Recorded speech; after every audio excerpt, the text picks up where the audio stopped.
Assalamualaikum warahmatullahi wabarakatuh.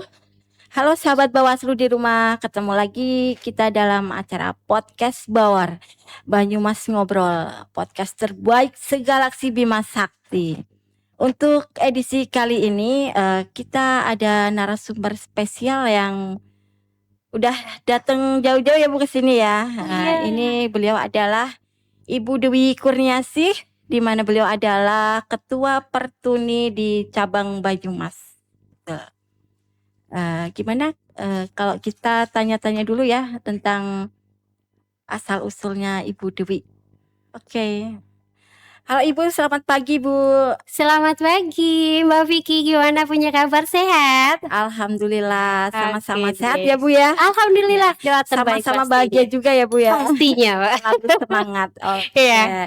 Ibu benar-benar luar biasa semangatnya ya. Nah, biasa di luar Mbak kita, tenang aja. Gitu ya. Oke. Ibu Dewi bisa diceritakan sedikit dong Bu ke teman-teman podcast Bawar yang ada di rumah. Gimana aktivitas Ibu sehari-harinya dan kegiatan Ibu di Pertuni? Coba spill sedikit aja Bu.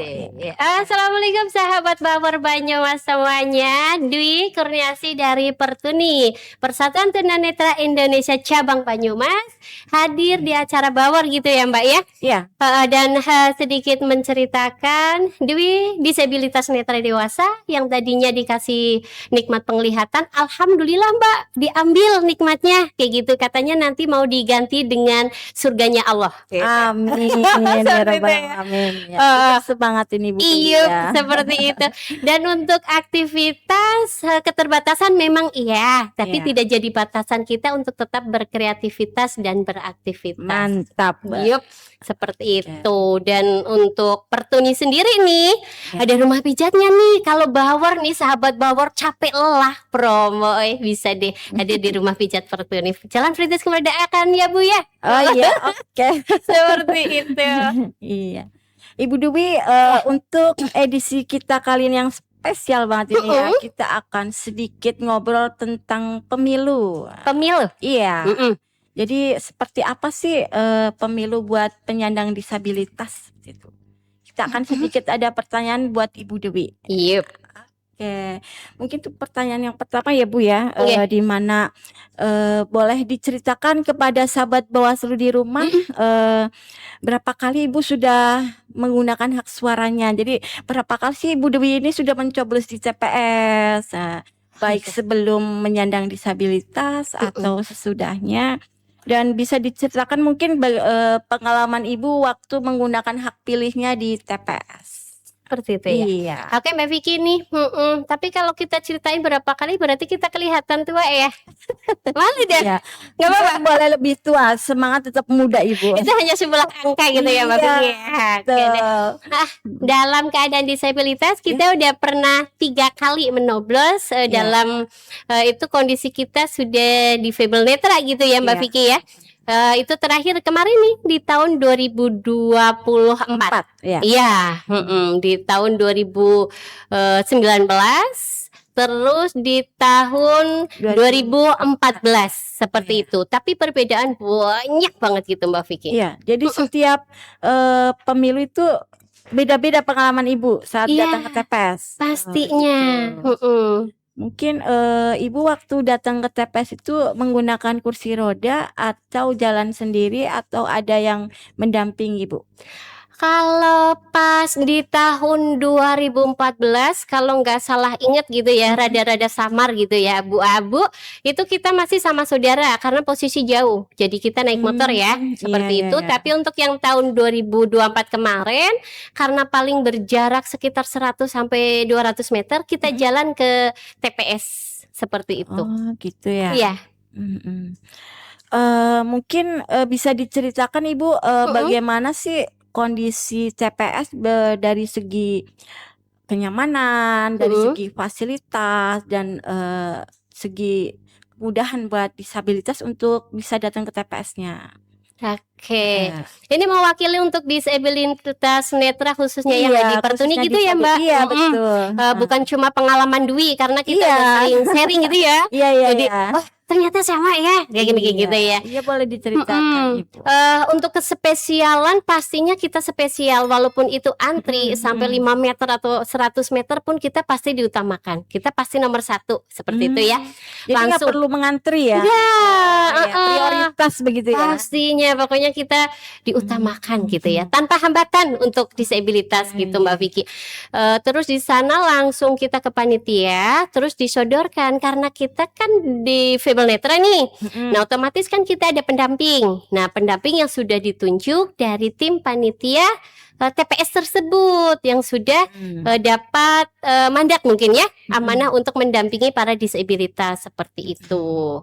Untuk ke TPS-nya mungkin apakah pintu masuknya aksesnya mudah atau sempit atau ada apa ya kayak semacam mungkin tali bantu atau gimana tuh untuk disabilitas, apakah ada apa ya ini fasilitas khusus gitu? Kalau untuk yang di tempatnya Dewi sendiri nih, yang dialami Dewi sendiri, itu karena di halaman rumah gitu ya.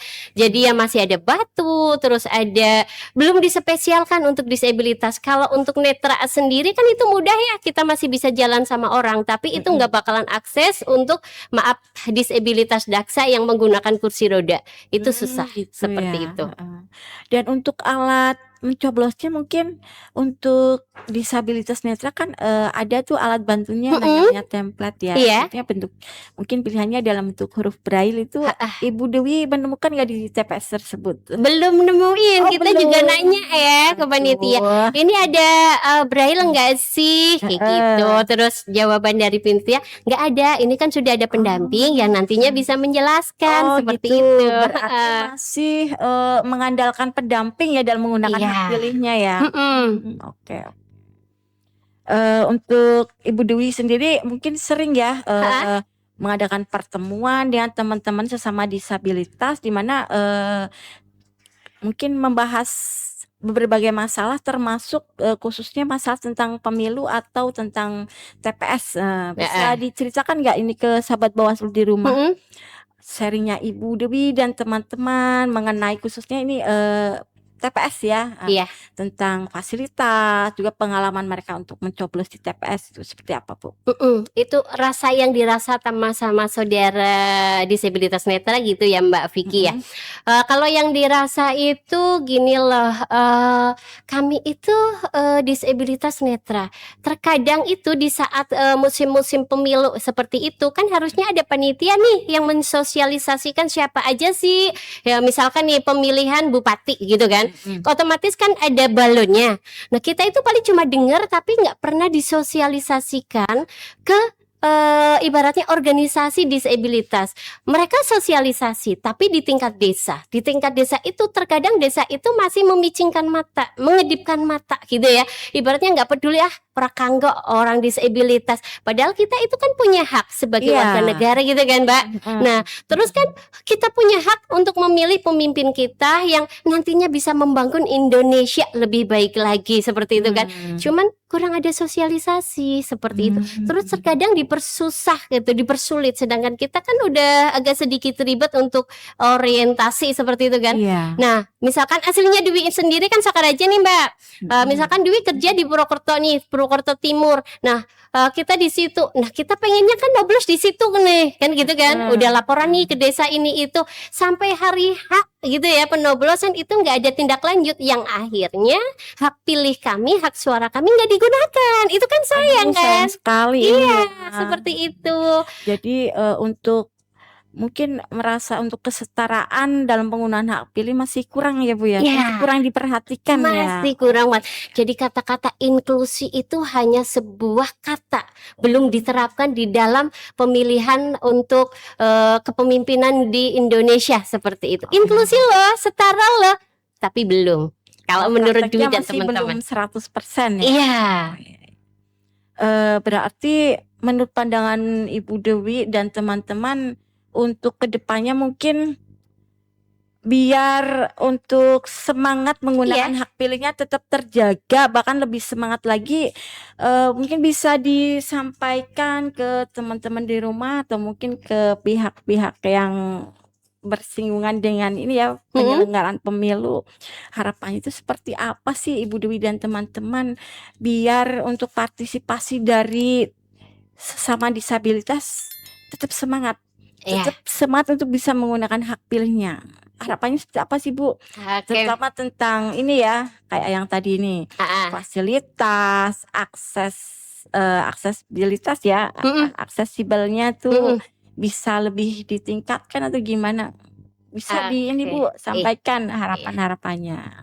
Oke, Mbak Vicky, kita mewakili untuk Difabel Netra khususnya yang ada di Pertuni Banyumas ya, untuk harapan kami nih gitu ya, untuk pemilu di kedepannya gitu. Harapan kami itu di situ kan yang jadi pengalaman Dwi sendiri saat hadir memilih itu kan hanya cuma ada satu pendamping nih Bu ya Mbak ya, Mbak Vicky. Ini ada satu pendamping terus masuk ke bilik kan, cuma di mau nomor berapa ini itu. Nah, otomatis kan bukan kita berburuk sangka untuk yang membantu terhadap kita, tapi kan harusnya lebih dari satu nih pendamping, yang dari panitia atau dari pihak umum yang benar-benar aku milih nomor 2. Nah kita kan nggak ngelihat, bisa aja dong mereka milihin di nomor 3 atau nomor 10 gitu kan. Nah kita kepengennya seperti itu. Mungkin dari selain ada yang mendampingi, juga mungkin dari petugas KPPS-nya mungkin ya Bu, bisa ikut masuk ya, biar Ibu Dewi lebih merasa aman nih, bahwa amanah nih yang dampingin saya gitu ya. Bukannya berburuk sangka ya. Jadi lebih merasa antep lah ya Bu ya. Terus untuk itu Mbak Vicky nih, sosialisasi kalau di desa-desa atau kecamatan kan cuma hadirnya di saudara kita yang non disabilitas. Yang disabilitas kan terkadang itu nggak paham. Kadang dia punya hak suara, dia ngerti kudu milih dan dia dipanggil gitu ya. Alasan yang pertama, lah Rebia kerepot kayak gitu kan. Nah, enggak lebih baiknya dari ibaratnya panitia yang hadir ke rumah. Itu harapannya ya. Tapi sistemnya jemput bola lah ya. Iya, jemput bola itu yang kami harapkan. Terus dipermudah, misalkan domisili kita kok emang Sokaraja nih, tapi posisi kita lagi di Bandung misalkan nih. Ya dipermudah aja gitu kan, orang namanya kita udah milih pasti ada tanda di tangan mungkin ya, yang pakai tinta itu kan. Nggak mungkin kita bohong insya Allah. Terus sosialisasi ini untuk siapa aja yang dipilih itu kita kurang mengena. Jadi terkadang visi misinya calon tahu. Iya, jadi jawabannya ngapa milih orang aku nggak tahu siapa dia, profilnya apa gitu kan. Jadi akhirnya lah udah ngapain juga nggak ngaruh juga terhadap kehidupan kita, padahal enggak, itu berpengaruh terhadap kemajuan Indonesia gitu kan. Berarti bisa dibahasakan Ibu Dewi itu berharap untuk visi dan misi itu ada sosialisasi khusus yang diterapkan ke kaum disabil aja gitu ya.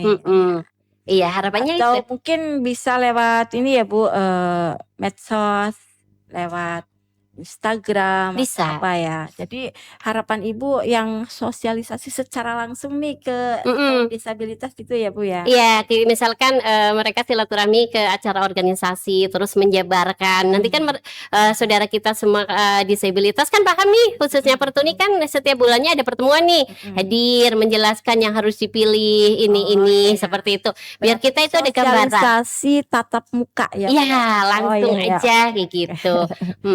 Iya. Gimana Ibu? Di acara ngobrol podcast hari ini Ibu apa aja nih, mungkin ada kesan atau pesan yang bisa disampaikan ke teman-teman Bawaslu di rumah? Ya, lewat podcast ini kesannya apa sih Bu? Pesannya apa gitu? Bisa di-spill sedikit. Nasi goreng ada Mbak? Oke deh buat sahabat, buat sahabat Dawar semuanya, terima kasih ya Dwi udah diundang ke acara podcast ini. Alhamdulillah ya diberi kesempatan, alhamdulillah bisa menyuarakan apa yang disuarakan teman-teman semuanya.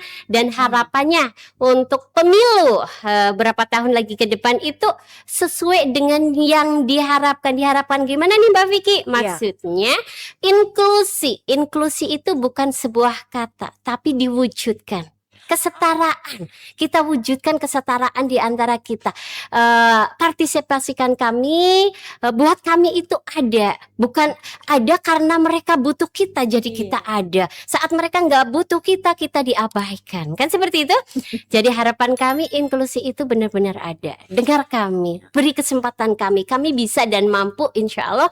Seandainya ada kesempatan dari Bawaslu dan panitia dari suksesnya kepemerintahan Indonesia seperti itu. Oke. Jadi harus lebih ditingkatkan lagi ya perhatian kepada kaum disabilitas dalam penggunaan hak suaranya. Iya. Dan itu pun harus secara nyata ya wujudnya ya Bu ya, Iya. baik secara visi misi, fasilitas, juga dari segi pendampingan biar lebih mantap ya Bu ya. Betul. Ya. Ibu, misalkan lain kali bisa gabung podcast Bawor lagi, bersedia gak? Alhamdulillah bisa banget. Buat teman-teman yang lain mungkin ya kalau udah ketemu nanti saya kemarin tuh ikut podcast menyampaikan suara dari teman-teman bla bla bla. Mungkin ada titipan pertanyaan lagi di lain waktu ya Bu ya. Insya Allah kalau ada kesempatan lagi. Dan terima kasih buat Bawaslu Banyumas untuk kesempatan buat kami. Ya. Terima kasih sekali Bu Dewi. Mungkin untuk ngobrolnya kita sampai di sini dulu, dicukupkan sampai di sini dulu. Bisa ketemu lagi di lain waktu di edisi podcast Bawor yang lain lagi. Terima kasih Mbak Vicky. Sehat selalu. Amin. Salam untuk teman-teman disabilitas yang lain di rumah. Insya Allah. Begitulah sedikit ngobrol kita ya, yang syarat dengan makna, syarat dengan harapan-harapan dari kaum disabilitas, terutama disabilitas netra. Untuk sahabat Bawaslu di rumah, tetap ikuti podcast Bawor edisi selanjutnya. Terima kasih. Assalamualaikum warahmatullahi wabarakatuh. Waalaikumsalam warahmatullahi wabarakatuh.